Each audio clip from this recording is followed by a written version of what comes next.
They didn't know what the word "conningtions" meant. Not yet. It was late 1942 when the list was posted.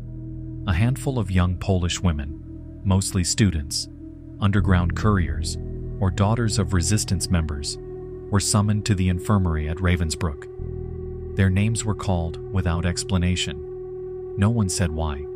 No one dared ask. They walked in silence, each step echoing in the sterile corridors. Most were in their teens or early 20s. They still had their hair. Some still believed they might be released someday. When they reached the infirmary, they were stripped naked, told to bathe, shown a lineup of German doctors who barely looked up from their clipboards. The women tried not to make eye contact, but one of them started crying, remembering her children. That was the first sign that something was wrong. They were told they were being selected for treatment. Maria Kuśmierczuk had surgery a few days before. Her leg was marked with the code K1, the same as her friend Alfreda, who hadn't returned. Jadwiga Kaminska didn't want to tell them what had really happened to Alfreda, not in front of Maria. Not yet. Pelagia Maćkowska still hoped it might be true, that agreeing to the operation would lead to a return to Poland. Her husband and sons were sent to Auschwitz. Maybe she'd see them again. Maybe this was the price. The doctors didn't speak to them. They smoked cigarettes, scribbled notes, stared through them like they weren't even there. Dr. Rosenthal examined Pelagia's arm for a vein.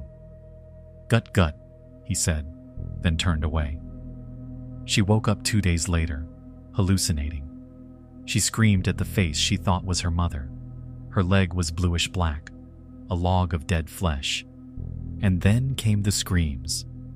The women heard them before they started screaming themselves. The procedures were always the same. Infect the wound with bacteria, stuff it with glass or wood shavings, stitch it up. Observe. No anesthetic, no painkillers, just screams, sobs, and the occasional whimper when someone couldn't scream anymore. Some developed hiccups, others went stiff. Most passed in and out of delirium. The doctor's mood had changed. What began as a twisted form of scientific curiosity had already started to rot into boredom. There were no new results. The women were just data points, rabbits, logs. Dr. Oberhäuser walked the ward each morning, often just to watch. The camp nurses followed close behind her, nicknamed the Duck and the Rat. They'd gag at the smell, but Oberhäuser never flinched. She'd just smile. This is how it began. No announcements, no orders, just a list of names called into the infirmary. They didn't know the word "conningtions." Not yet. They remembered the smell more than the pain. It wasn't the stink of corpses. It was worse. It was the smell of themselves. Their own legs, infected and rotting, sealed inside a ward where the windows wouldn't open. The stink soaked into the mattresses, into the walls, into their skin. Dr. Oberhäuser made sure the ward stayed shut. The important doctors didn't want witnesses. They didn't want anyone else seeing what they were doing. The girls weren't supposed to see it either, but they did. Each morning, Oberhäuser would walk between the beds, sometimes to draw blood, sometimes just to stare. She'd smile the same way each time, like it was all some kind of joke only she understood.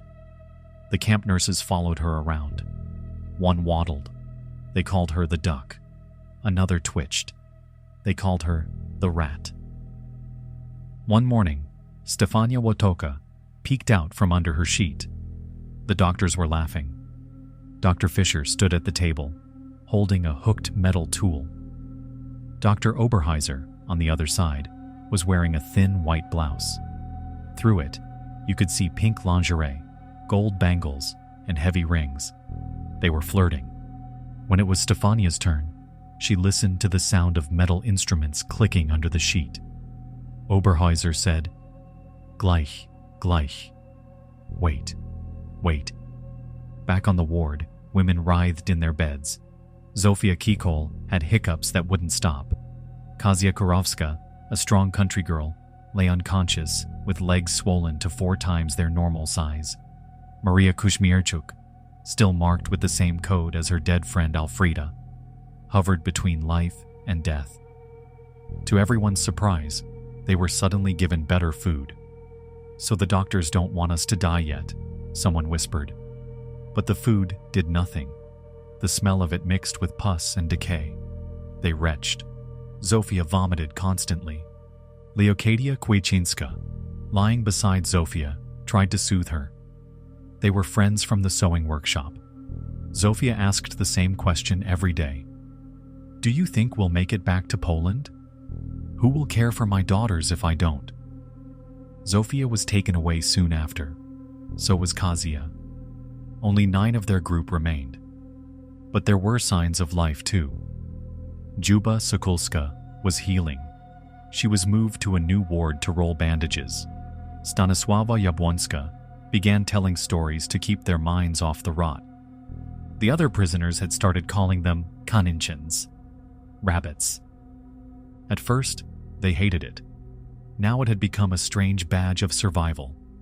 Other prisoners passed them crusts of bread through windows, whispering, "For the rabbits."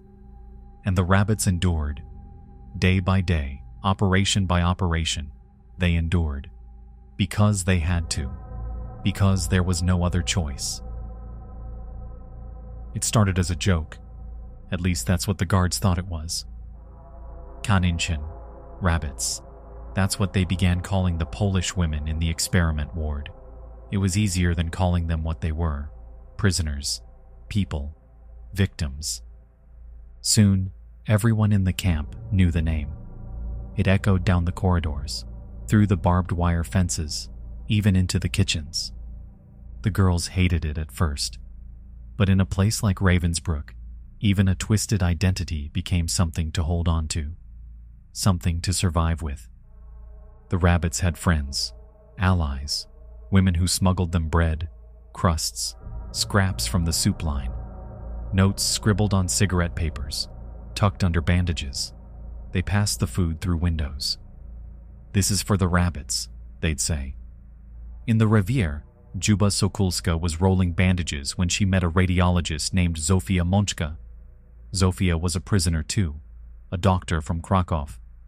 She wasn't allowed near the experiment wards, but she spied anyway, through keyholes, cracks in doors, watching which bacteria the doctors carried, which girls they used. Zofia learned which women had been infected with gas gangrene, which had tetanus. She tracked their symptoms. She watched them die. She saw the names change from patients to numbers, from numbers to graves. When Kazia Kurowska's body was taken to the morgue, Zofia knew what had killed her. She'd seen the vials. She'd seen the rot climb up her leg, inch by inch. She'd watched through a keyhole as the nurse, Gerda Quernheim, ended Kazia's life with a morphine overdose. Later, Zofia found a way to hide records, actual medical records. She wrote them in secret and buried them inside walls, under floorboards, behind loose bricks in the sewing workshop. She said the documents would one day convict the murderers. But not everyone wanted to wait. Maria Bielika had not been selected for the experiments. She still worked in the bookbinding workshop, next to the Effektenkammer. 3 Czech girls worked there, helping process the clothing of executed prisoners. The clothes were boxed up and sent home to families. The guards never checked inside. The Czechs told Maria they could smuggle a letter to her parents in Warsaw. Her parents were in the resistance. They could do something. Maria helped draw a map of the camp. They wrote everything they knew about the experiments, the surgeries, the deaths. The letter was sealed inside a box of her clothes and sent off with official SS stamps. She kept her boots and coat, just in case. She never saw her parents again. Both were captured and shot. But a friend later told her that they had received the package, that they had opened it, that they had read her words. And in that moment, for Maria, it was a victory. Not justice, but something.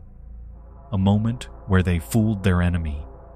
And sometimes, in Ravensbrück, that was enough to stay alive one more day. By November 1942, the horror at Ravensbrück was evolving. Not ending, just changing. Dr. Ludwig Stumpfegger arrived from Hohenleichen under Himmler's orders. He was ambitious, curious, and he had ideas. He didn't want to study infection. He wanted to break bones. Basia Pietrzyk was 16 years old, a dancer, the youngest from the Lublin transport. She was tiny, graceful, with dark hair and dark eyes. They called her Pepper. On November 2nd, she was taken into surgery. Stumpfegger chiseled pieces of bone from both her tibias. Then he plastered her legs from foot to thigh and wrote a code on the cast. 1A. It was just the beginning. Zofia Monchka, the radiologist, was ordered to take x-rays. Before, after, during. She saw everything. Some women had bones broken with hammers. Others had entire fibulas removed. Casts were applied, then removed. The bones were left to heal, or not. It didn't matter. Muscle experiments began too. Small pieces excised at first, then larger chunks. Some girls were brought back over and over until there was barely anything left. Isabella Reck walked into the revier and saw 5 friends already laid out on beds, naked, faces turned to the wall, thermometers in their rectums. She was told to lie down beside them. After surgery, Rosenthal tapped a needle against her exposed bone, like he was testing a tool. Eugenia Mikulska screamed during her operation. The anesthesia hadn't worked. The nurses held her down anyway. Days later, she forced herself to look at her leg. The bone was fully exposed from knee to ankle, green flesh around it. When Eugenia waited outside for another round of dressings, she heard Jadwiga Zido screaming inside. She tried to run. Her legs gave out. A nurse caught her. "Why are you running? You know you've got to go in there too." During Eugenia's operation, Rosenthal asked if she was a dancer. She said no, a nurse. He repeated the words slowly, slicing into her leg. When she got back to the ward, Eugenia screamed that there was no God. But Jadwiga's screams were louder. She was hemorrhaging, her mutilated leg locked in an iron splint. Eugenia dragged herself out of bed, fell twice, then reached her. She wrapped a tourniquet as best she could. Later, Oberhäuser and Quernheim entered the room, holding a syringe. Eugenia shouted, "Don't kill her, she's not going to die." They hesitated and left. That night, Jadwiga opened her eyes. "Where am I? What is happening?" Eugenia helped her eat supper. 4 years later, Jadwiga Zido would testify at the Nuremberg doctor's trial. But in 1942, there were more experiments coming. And this time, they wouldn't be about healing. They would be about taking entire limbs, and they wouldn't leave the patients alive. The sound of drills didn't stop. It was just another day in the experiment ward. But now the screams were quieter. Not because they hurt less, but because they knew what was coming. The women had learned the rhythm of pain. They anticipated it, braced for it. That was what survival looked like now. Then the trucks began arriving. New women were brought in. Ukrainians, Germans, Czechs, some young, some old. The camp nurses called them the lunatics. No one knew why they were there. One of them was completely black with frostbite. She didn't speak. Another, a former opera singer, would shout Heil Hitler one day and hide under her blanket the next. And then there was Hania. She was Ukrainian, strong, worked as forced labor until her joints swelled so badly she couldn't stand. She was transferred here, just like the others. Rosenthal came for her with a syringe. She fought back. He hit her, grabbed her by the nightdress, dragged her to the stretcher. The nurse, Dora, backed away, then ran. Hania screamed for her mother as they tied her down. She never came back. Later, Dora told the Polish girls she was ashamed to be German. She left the camp soon after. Other women were taken in her place, their limbs removed, packed in cloth, carried away. Zofia Monchka saw Fisher in a car later that day, driving toward Hohenlychen. He had something wrapped in a sheet across his lap. Karl Gebhardt claimed later that he knew nothing about it, but that wasn't true. At the doctor's trial, Fisher admitted to removing a shoulder blade from a woman, said the patient was covered. He couldn't even say if it was a man or a woman. The shoulder blade was for a wounded German soldier. The woman was killed immediately after. More women were brought in, more amputations, more bodies that never left the operating room. One Czech woman screamed so loud that Stanisława Czajkowska woke up from anesthesia in a panic. "What is happening?" she cried. They found out later her village, Lidis, had been burned to the ground. Her children died inside the house. She wasn't allowed to save them. And now she was here. The doctors said it was for research, a study in limb transplantation, inspired by a Soviet doctor in Kiev, endorsed by Himmler, and carried out by Stumpfegger. No one survived the special experiments, but the women in the ward saw everything. They remembered the names, the sounds, the last things said. And years later, when they were asked what happened behind those doors, they told the truth. They remembered Hania. They always remembered Hania. There was a room in the Revier, small, quiet, tiled, clean. They called it the Stübchen. Prisoners went in. They didn't come out. It didn't start all at once. For a while, no one noticed. People were dying already, of infection, of blood loss, of shock. But this was something else. This was controlled, methodical, murder by injection. Gerda Quernheim was a nurse, a prisoner, but she had access. At first, people thought she was helping, that maybe she was showing mercy, maybe it was kindness. Then the patterns became too clear. Zofia Monchka watched her. So did Milena Jasenska. They kept count. They noticed bruised faces, smashed ribs, blue spots on corpses, gold teeth missing, blankets pulled up too neatly. Sometimes Rosenthal was with her, sometimes not, but the result was the same. Dead women, quiet deaths, no records. It wasn't just the rabbits anymore. Jewish women were singled out too. Many were sick, worked to death, and then denied treatment. Some were injected with phenol, others with Evipan, some with gasoline. Hoffman, one of the camp's senior nurses, said she was ordered to inject all Jewish women suffering from dysentery. None survived. They were clearing the camp. By early October, 522 Jewish women were loaded onto transports to Auschwitz. The rest were removed by syringe. Milena began opening coffins in the yard. She looked for signs, needle marks, injuries inconsistent with illness. She found them. Some prisoners said Quernheim had simply lost her sense of judgment, that she was putting people out of their misery. Others said she knew exactly what she was doing. Rosenthal and Quernheim worked together. They performed abortions. And sometimes, after sex, they picked out who would die that night, who had gold teeth, who had no one left.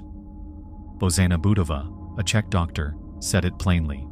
The nurses were injecting prisoners now, not just doctors, not just SS. And then one day, a nurse walked into the Stübchen with a syringe. On the bed was a little Roma girl. She cried out for help. Hanka Hauskova, another nurse, tried to intervene. Rosenthal shouted at her to leave. Later, Hanka saw them laughing. The child's body was brought out. Blue spots on the skin. Whatever else happened in that room, it was done in silence, behind a closed door. And for a long time, no one spoke about it. But the women in the Revier knew. They always knew. The Stübchen wasn't a room. It was a sentence. In 1946, a woman stood in the witness box and lifted her skirt. The courtroom saw the scars, Jadwiga Zito had survived what the doctors called experiments. She stood, her voice steady, and told the world exactly what had been done to her. The men who did it were there. They didn't speak. They didn't look away. 4 Polish women testified at the Nuremberg doctors' trial. They were among the few who lived. The Kaninchin. Behind them sat observers, journalists, survivors. No one had seen anything like it before. Women showing their wounds, naming their torturers. Fisher tried to deflect blame, said he was only following orders, that he didn't know the shoulder blade came from a woman, that the patient had been covered. He said he opposed the surgeries on moral grounds. Then why did he go through with them? Because Gebhardt ordered him to. That was his answer. Karl Gebhardt claimed he didn't know what the fuss was about, referred to those Ravensbrück prisoners with detached confusion, as if their suffering had been exaggerated, as if they didn't exist. But they did. They remembered everything. The smuggled letters, the screaming, the drill against exposed bone. The moment Rosenthal asked a girl if she was a dancer, right before cutting into her leg. They remembered the smell of their own bodies decaying in locked rooms. They remembered Hania. They remembered Dora, the nurse who left. They remembered the woman from Lidis, the opera singer, the frost-bitten Russian girl who never spoke. And they remembered each other, holding hands, sharing crusts, building tourniquets with trembling fingers. Justice didn't come easy, or quickly, but it came. Some of the doctors were hanged, some were imprisoned. Oberhäuser was sentenced to 20 years. She served 5. Stumpfegger never faced trial. He died running from it. But the records Zofia Monchka hid were found. The testimonies were recorded.